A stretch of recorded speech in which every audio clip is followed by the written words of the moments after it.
नमस्कार, बहुत स्वागत है आप सभी का। आप देख रहे हैं आज तक। मैं आपके साथ आशुतोष चतुर्वेदी। तमाम बड़ी खबरों को आप सभी तक साझा करेंगे, लेकिन जितेंद्र पाठक इस वक्त क्या कुछ कह रहे हैं आपको हम सुनवाते हैं। बड़ी संख्या में लोगों को गिरफ्तार भी किया गया है और कुछ जुवेनाइल हैं जिन्हें हमने अप्रीहेंड किया है। तो इन्वेस्टिगेशन एक रोबस्ट तरीके से ठीक डायरेक्शन में और पुलिस का जो यहाँ एडिक्वेट प्रेजेंस है उसके थ्रू हम यहाँ पर peace and tranquility. Sir, one question. That since there was no permission, Mr. Pathak says there was no permission. Why police officials were, accompanying these group of protesters? Because that is what the opposition parties have been also asking. That if Delhi police did not give permission, why they were along, they were present along with the people who were protesting or carrying out the procession. You see, police has a very focused role of maintaining law and order. If any situation erupts, if any kind of congregation is there, and if the situation is sensitive, then we have to see to it that situation doesn't worsen. And that is the reason adequate policemen were there to cover, and the Delhi police were successful in containing the situation in minimum possible time with almost no injury to the city. Sir, अब तक की investigation में क्या है कि दोनों तरफ से सर कितने राउंड फायर हुआ था? देखिए, ये सब इन्वेस्टिगेशन का विषय है, लेकिन हाँ जो बात आप कह रहे हैं कि जहाँ कहीं भी पिस्टल या तलवार दिखने की बात आई है, सारे लोग अरेस्ट हुए हैं, सभी लोग अरेस्ट हुए हैं। वेपन ऑफ ऑफेंसेस जो है वो रिकवर हुआ है। इन्वेस्टिगेशन चल रहा है। हम लोगों ने शेयर भी किया है। ये देखिए, वो इन्वेस्टिगेशन में आ जाएगा। ये दूध का दूध पानी का पानी होगा और बहुत डिटेल में इसकी जांच होगी। सर, सीसीटीवी सामने आ रहा है। एक सीसीटीवी उसमें ये देखा जा रहा है कि उसको भी घटना से रात देखिए, उसकी जांच हो जाएगी। वैसे ये जो इलाका है जिसमें बहुत ही हाईली डेंस पॉपुलेशन है, रात में दिन में हर समय में लोग बाहर निकलते हैं और बहुत छोटी छोटी बातों पर भी आपस में पड़ोस में क्वेरल होता है, जिसका कि बहुत सारी कॉल्स आती हैं और उसको पुलिस हम लोग पेशेवर तरीके से हैंडल करते हैं। अब ये जांच का विषय है। इसको ऐसा बता रहे हैं कि अंसार को कॉल आई थी। Let us not go on figment of imagination. और आप सबों से भी मेरी विनती होगी कि किसी तरह के जो छोटे मोटे और बहुत तरह की जो अफवाहें हैं इस पर न जाएं। बहरहाल हमारे पास जो कोई किसी भी तरह का कोई information either in the form of information या डिजिटल फॉर्म में या प्रिंट फॉर्म में आ रहा है, उसको हम रिकॉर्ड पर लेकर उसकी हम बखूबी डिटेल में जांच करेंगे। नहीं, जिससे भी संपर्क करने की जरूरत होगी उससे संपर्क करेंगे, क्यों नहीं करेंगे। इन्वेस्टिगेशन में जो भी न्यूएंसेस सामने आएंगे उसको डिटेल उसका एग्जामिनेशन करेंगे। ऐसा कोई डिवीजन हुआ है मैपिंग को लेकर, यहाँ पे डिप्लॉयमेंट को लेकर? मैडम, वो चीजें इन्वेस्टिगेशन का है। बहुत सारी टीमें बनी है, क्राइम ब्रांच है, क्राइम ब्रांच उसको इन्वेस्टिगेट करेगी। हम लोग भी लगे हुए हैं। सर, अभी तक कोई इनपुट मिला है आपको बंगाल से? अभी तक कोई ऐसा इनपुट मिला है आपको बंगाल से? ये इन्वेस्टिगेशन का विषय, अभी तक ऐसी कोई बात सामने नहीं आई है। हम लोग हर चीज पर हर एंगल से इस इन्वेस्टिगेशन को आगे देख रहे हैं। धन्यवाद, thank you. Now it is more than enough. नहीं, अभी हम लोगों के नॉलेज में नहीं है ये, वो अभी इन्वेस्टिगेशन।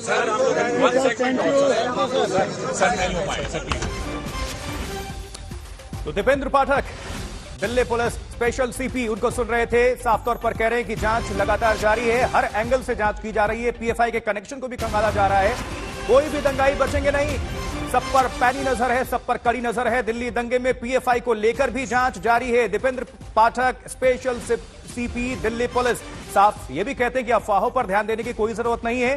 दिल्ली पुलिस के स्पेशल सीपी अभी लाइव थे, वो बोल रहे थे, आपको हम सुनवा रहे थे, जांच में दूध का दूध और पानी का पानी हो जाएगा। हम जल्दबाजी में कोई फैसला नहीं, लेकिन हर एक एंगल से जांच लगातार चल रही है, जारी है, और एक भी आरोपी बचेंगे नहीं, क्योंकि कड़ी कार्रवाई की जाएगी। और साफ दिल्ली दंगे में पीएफआई का भी उन्होंने जिक्र किया कि पीएफआई को लेकर भी जांच जारी है, उनके एंगल को भी खंगाला जा रहा है। क्या उनकी भूमिका है, क्योंकि लगातार उंगली उठ रही थी और इसके पहले भी पीएफआई पर लगातार जांच के दायरे में वो रहे हैं और कई मौकों पर जो भी सबूत लगे हैं उसके तहत यह कार्रवाई, और उसी से जोड़कर कहा जा रहा है। दीपेश पाठक कह रहे हैं, दीपेंद्र पाठक की जांच जारी है, लेकिन पीएफआई की भूमिका होगी, उसकी भी जांच हो रही है। चलिए खबरों में बढ़ेंगे आगे। देखिए, दिल्ली की जामा मस्जिद और हौज काजी समेत कई स्थानों पर दिल्ली पुलिस की तीसरी आंख यानी कि ड्रोन तीसरी आंख ने निगहबानी शुरू कर दी है। रात में ऐसे तमाम स्थानों पर, तमाम ठिकानों पर फोकस किया जा रहा है जो जहांगीरपुरी दंगे को देखते हुए संवेदनशील हो सकते हैं। आपको हम दिखाते हैं स्पेशल रिपोर्ट, हमारी खास रिपोर्ट।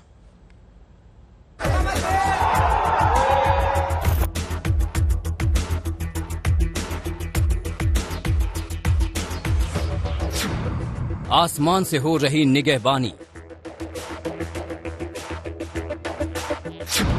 ताकि फिर न लिखी जा सके दंगों की कहानी। दिल्ली की ये तंग गलियां और छतें कब खुशनुमा माहौल को पीछे छोड़कर दंगाइयों का अखाड़ा बन जाती है, पता ही नहीं चलता। खैर, जो हो गया सो हो गया। दिल्ली पुलिस अब कोई कोर कसर नहीं छोड़ना चाहती है। पेट्रोलिंग के लिए अब रात में आसमान से भी निगहबानी शुरू कर दी है। जहांगीरपुरी और दिल्ली के अन्य संवेदनशील स्थानों पर ड्रोन कैमरे से निगाह रखी जा रही है। दोपहर और शाम के वक्त इन इलाकों में पुलिस कर्मियों की भरमार की वजह से हालात नियंत्रण में हैं। लेकिन अपनी तीसरी आंख से दिल्ली पुलिस देख रही है कि कहीं रात के वक्त गलियों या छतों पर लोग इकट्ठा तो नहीं हो रहे हैं। क्या छतों पर पत्थरों का जमावड़ा तो नहीं हो रहा है? क्या दिल्ली का माहौल बिगाड़ने के लिए फिर किसी साजिश को तो नहीं रचा जा रहा है?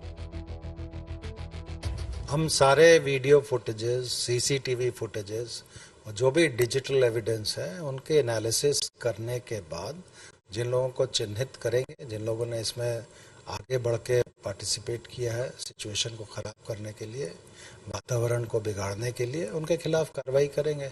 लेकिन ये इन्वेस्टिगेशन होने में थोड़ा वक्त लगता है और इन्वेस्टिगेशन हमेशा एविडेंस बेस्ड होता है, तभी कोर्ट के सामने हम बढ़िया से अपनी चार्जशीट रख सकते हैं।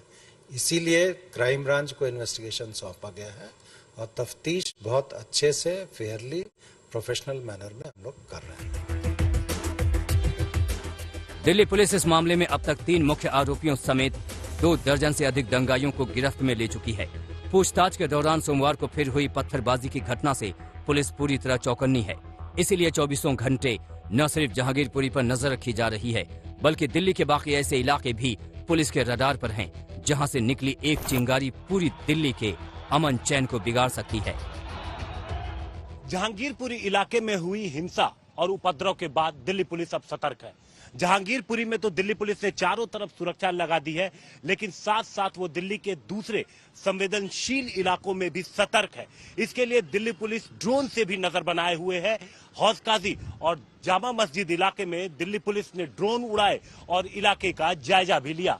कैमरामैन अंकित खंडेलवाल के साथ हिमांशु मिश्रा, दिल्ली आज तक। तो दिल्ली पुलिस ने दंगे की जांच की प्राथमिक रिपोर्ट गृह मंत्रालय को भेज दी है। पुलिस की हिरासत में फिलहाल 24 आरोपी हैं। दोनों मुख्य आरोपी अंसार और असलम की पुलिस रिमांड 2 दिनों के लिए बढ़ा दी गई है। गोली चलाने वाले तीसरे आरोपी सोनू शेख को भी पुलिस ने गिरफ्तार कर लिया है। एक रिपोर्ट दिखा रहे हैं।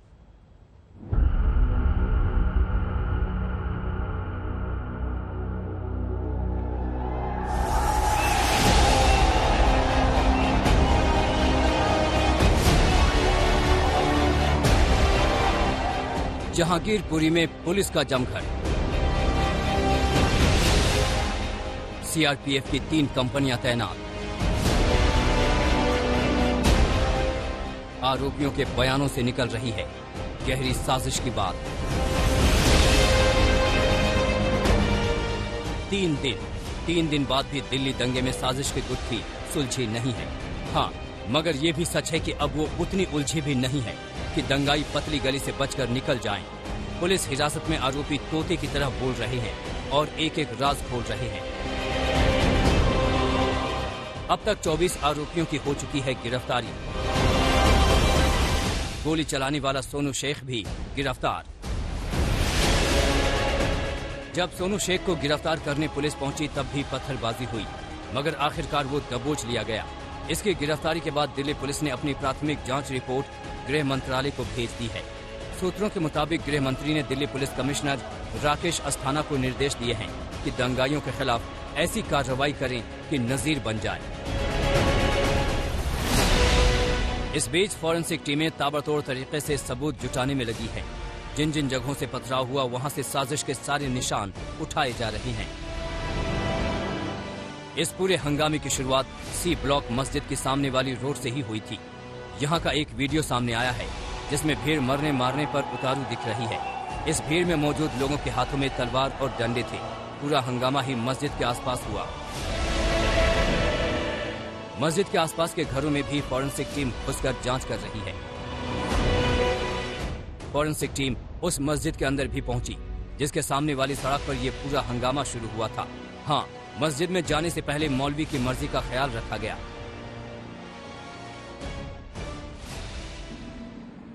सीसीटीवी फुटेज और दूसरा जो डिजिटल एविडेंस अवेलेबल है उसके एनालिसिस चल रही है।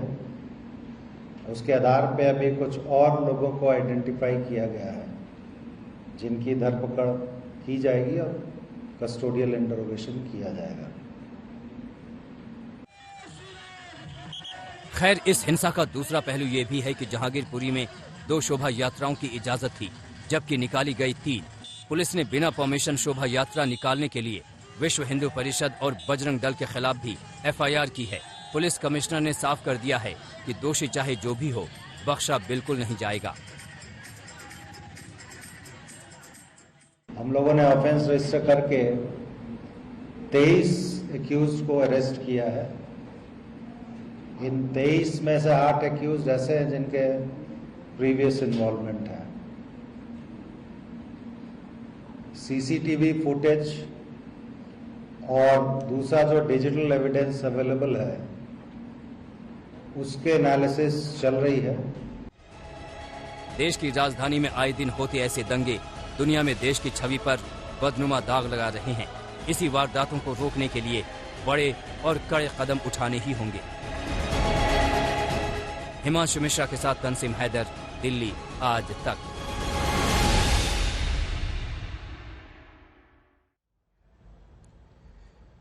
बिल्कुल, तो आपको बताएं कि लगातार देखिए पेट्रोलिंग चल रही है और हर वो ठिकाने, हर वो जगह जो संवेदनशील है वहां पर पुलिस लगातार पेट्रोलिंग कर रही है। और तीसरी आंख, जैसा कि आपको हम बता रहे हैं, लगातार तीसरी आंख यानी कि ड्रोन कैमरों के जरिए निगरानी रखी जा रही है। दंगे पर यह तीसरी आंख की कड़ी नजर, कड़ी ये जो निगहबानी है वो लगातार जारी है, क्योंकि जानना जरूरी है, सच आना जरूरी है कि आखिर किन किन की भूमिका थी, कौन लोग इस मामले में पूरे संलिप्त थे और किसका कनेक्शन है। क्या इसमें PFI का भी हाथ है या फोन जिसका आया वो आरोपी, क्या कनेक्शन है। बहुत कुछ इसमें इन्वॉल्व है और अभी सच सामने आना बाकी है, क्योंकि एक एक कड़ियों को खंगाला जा रहा है पुलिस की तरफ से, एक एक कड़ियों को जोड़ा जा रहा है। और देखिए, फिलहाल दिल्ली में जहांगीरपुरी के हालात क्या हैं ये जानना बेहद जरूरी है, इसलिए ग्राउंड जीरो का रुख करते हैं सीधे और बता रहे हैं हमारे संवाददाता हिमांशु मिश्रा कि वहां पर अभी स्थिति क्या है। चलिए जानते हैं, हिमांशु की रिपोर्ट देखते हैं। क्राइम ब्रांच की टीमें हैं वो लगातार अलग अलग इलाकों में दबिश दे रही हैं। इसके अलावा लोकल पुलिस भी लगातार अपना काम कर रही है, क्योंकि शुरुआती जो 14 गिरफ्तारियां थी और जो 2 नाबालिग पकड़े गए थे, सबसे पहले लोकल पुलिस ने ही पकड़ा था। लेकिन जिस तरीके के हालात यहां पर कल बने थे, उसके बाद यहां पर पुलिस ने अब कुछ नए तरीके अपनाए हैं इस पूरे इलाके की सुरक्षा के लिए। आप देखिए, सामने हम आपको दिखाते हैं जहां पर लिखा हुआ है वे टू सेक्टर 1, यानी इस पूरे इलाके को दिल्ली पुलिस ने 5 सेक्टर में बांट दिया। ये है सेक्टर 1 और ये देखिए, ये वो तमाम अधिकारी हैं जिसमें एक एडिशनल डीसीपी स्तर के, उनके नीचे एक एसीपी और तमाम फोर्स। इसके अलावा हम आपको दिखाते हैं दूसरी तरफ, ये देखिए वे टू सेक्टर 4। इस तरीके से अलग अलग तरीके से 5 सेक्टरों में पुलिस ने इसको बांटा है और हर सेक्टर में पुलिस फोर्स की तैनाती की गई है जो देख रेख करेंगे एडिशनल डीसीपी स्तर के अधिकारी। ये इसीलिए किया गया है ताकि हर सेक्टर को, जो 5 सेक्टर बनाए गए हैं, अगर कहीं कोई रेड होती है या कुछ होता है तो वो जो फोर्स है उस सेक्टर की पर्टिकुलर, वो उसकी रिस्पांसिबिलिटी होगी। अंसार, वो नाम जिसका नाम दिल्ली हिंसा में सबसे ज्यादा सुना गया। अंसार को मुख्य आरोपी के तौर पर देखा गया और अब पुलिस उसे वो तमाम राज उगलवाने की कोशिश में है जो साजिश के तह तक पहुंचा सके। अब तक 24 लोगों की गिरफ्तारी हो चुकी है और पुलिस उन लोगों की तलाश में लगातार जुट चुकी है जो अब तक कानून के शिकंजे से बाहर हैं।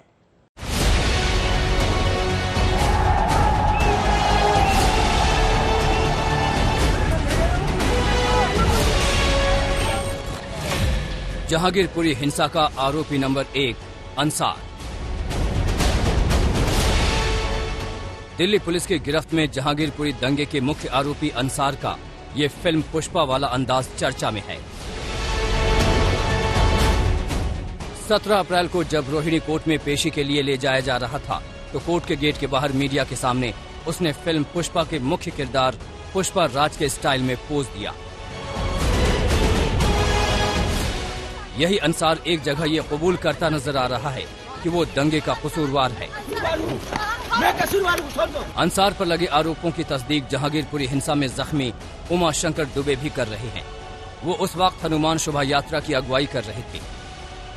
हाँ, मैं जानता नहीं था, लेकिन वहाँ पे जो आवाजें आ रही थी कि अंसार भाई इन्हें छोड़ना नहीं है, इन्हें जान से मार देना है। अंसार के हाथ में डंडा या कुछ ऐसा हॉकी टाइप का कुछ था है?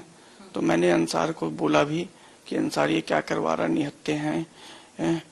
उससे मैंने इतनी देर में उसने मेरा हाथ छुड़ा के वो दूसरी तरफ भागा, तब तक मेरी गर्दन पे तलवार से पीछे से किसी ने वार किया। उसने बोला कि जो किया उसे तो भुगतना पड़ेगा। ये अंसार के शब्द थे। अंसार के शब्द थे। हाँ, ये बोल के वो दूसरी तरफ भागा, पीछे से मेरे पर हमला हुआ और पुलिस वाले ने, एक पुलिस वाले थे वहाँ पे, उन्होंने मेरा हाथ पकड़ के तुरंत खींचा अपनी तरफ को। अंसार को गिरफ्तार करने के बाद जब पुलिस ने उसकी कुंडली खंगाली तो खुलासा हुआ कि वो इलाके का हिस्ट्री शीटर है। 20 फरवरी 2009 को दिल्ली पुलिस ने अंसार का डोसियर तैयार किया था। डोसियर के मुताबिक जहांगीरपुरी की झुग्गी बस्ती में 1980 में पैदा हुए मोहम्मद अंसार को 13 साल पहले पहली बार चाकू के साथ गिरफ्तार किया गया था। डोसियर के मुताबिक इसके खिलाफ 7 FIR दर्ज हैं। उस पर सरकारी कर्मचारी पर हमला करने और सरकारी काम में बाधा डालने का भी आरोप है। अंसार पेशे से कबाड़ी है और 4वीं कक्षा तक पढ़ा है। दंगे के दूसरे आरोपी असलम पर भी 2020 में कुछ मामलों में केस दर्ज हुआ था। अंसार की कई सारी तस्वीरें सामने आई हैं, जिसमें उसकी दबंगई नजर आ रही है। देखिए वो कैसे BMW कार के बोनट पर टांग रखकर पोज मार रहा है। विक्ट्री का साइन बनाती हुई उंगलियों में सोने की मोटी मोटी अंगूठियां हैं। गले में सोने की मोटी चेन भी है। इस तस्वीर में अंसार किसी ऑफिस में बैठा है। यहाँ भी उसका दबंगई वाला पोज है। उंगलियों में सोने की मोटी मोटी अंगूठियां और गले में भारी भरकम सोने की चेन पहने हुए है। आरोप है कि अंसार को एक दिन पहले ही शोभा यात्रा की जानकारी मिल गई थी और हिंसा भड़कने से पहले वो शोभा यात्रा में शामिल लोगों के साथ बहसबाजी में शामिल था। इसके बाद उसने हिंसा के लिए लोगों को उकसाया।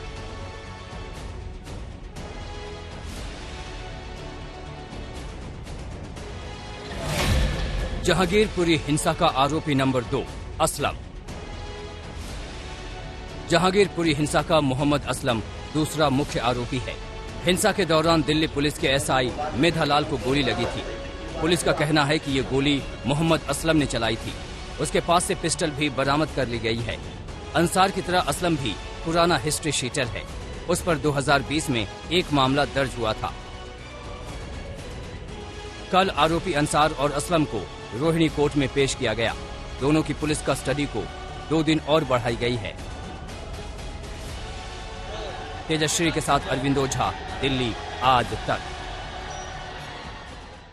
दिल्ली के जहांगीरपुरी दंगे में पुलिस की जांच लगातार जारी है। कई आरोपी गिरफ्तार हो चुके हैं और अभी भी कई रडार पर हैं। लेकिन सबसे अहम सवाल है कि 16 अप्रैल को दंगे की शुरुआत किस बात को लेकर हुई, कैसे इतनी बड़ी हिंसा हो गई, किसने साजिश रची। ऐसे तमाम सवालों के साथ आज तक की स्पेशल इन्वेस्टिगेशन टीम ने पड़ताल की और हिंसा के चश्मदीदों से बातचीत की। इसमें कई चौंकाने वाले खुलासे हुए हैं।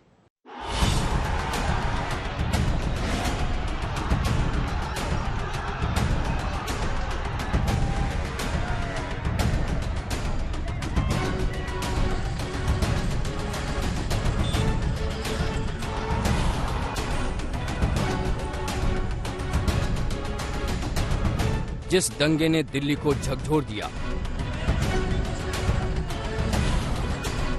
उस दंगे के गुनहगारों का पर्दाफाश हुआ है।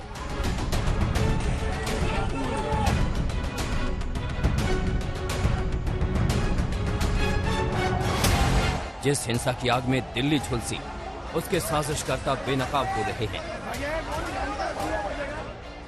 राजधानी के जहांगीरपुरी इलाके में हुई हिंसा की साजिश का एक एक सच आज तक के स्टिंग ऑपरेशन में कैद हो गया है। चश्मदीद बता रहे हैं कि 16 अप्रैल की शाम को आखिर क्या हुआ।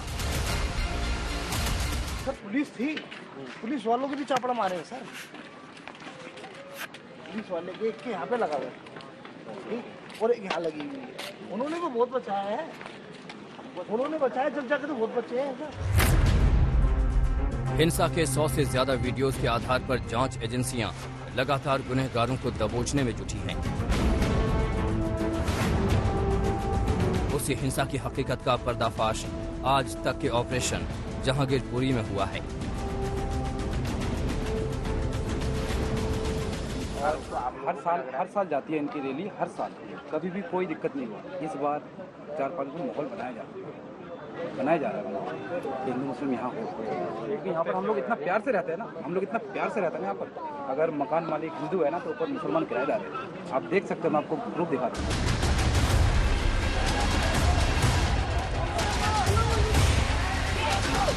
जहांगीरपुरी इलाके में मस्जिद के पास हनुमान जयंती के दिन शोभा यात्रा पर पथराव हुआ, गोली भी चली। आज तक की स्पेशल इन्वेस्टिगेशन टीम ने पूरे मामले की तह तक जाने की कोशिश की। दोनों पक्ष के लोगों से बातचीत के दरमियान जो खुलासा हुआ वो बेहद चौंकाने वाला है। सबसे पहले आपको सुनाते हैं कि रैली कैसे निकली और बवाल कैसे बढ़ा।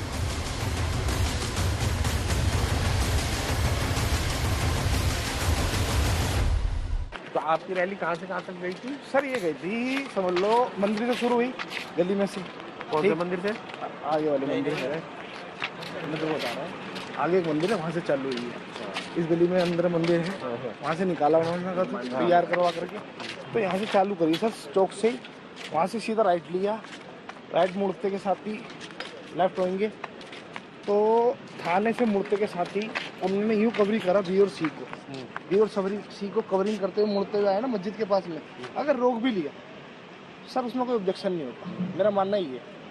मतलब आपका कहना है जैसे बी और सी से होते हुए मस्जिद के पास आए, वहाँ पे आपकी रैली वहाँ रुक गई, वहाँ पर रुक गई। अगर बी और सी से रुक गए, जय श्री राम के नारे लगे, उसमें कोई ऑब्जेक्शन नहीं उठा सकता था। ठीक, उसके बाद में पथराव चालू हुआ, वहाँ से पथराव चालू होने वहाँ से दिल में आई बढ़ाई।